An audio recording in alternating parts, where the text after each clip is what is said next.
उस पर नहीं, इस पर देखिए। हाँ देख रहे, कविता जीवन की आलोचना है। कहा है किसी कवि ने कि जब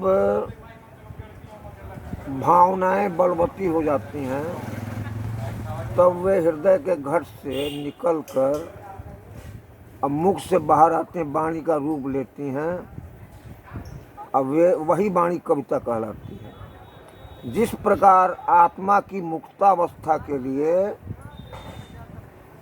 ज्ञान दशा का उत्पन्न होना जरूरी होता है, उसी प्रकार हृदय की मुक्तावस्था रस दशा कहलाती है।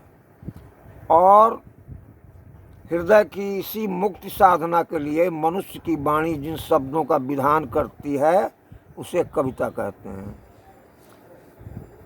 अंग्रेजी में किसी कवि ने कहा है कि poetry is nothing but outburst of powerful feelings and emotions recollected in tranquillity.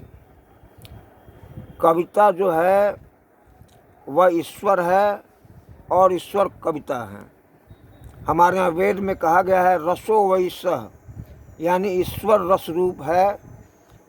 कविता के द्वारा हम रस की साधना करते हैं, रस प्राप्त करते हैं, और परमेश्वर रस स्वरूप हैं। इसलिए रस की प्राप्ति से ईश्वर की प्राप्ति होती है और ईश्वर की प्राप्ति से रस की प्राप्ति होती है। रस में दर्शन है और दर्शन में रस है, और वह रस क्या जो दर्शन न करा दे अनंत प्रियतम के।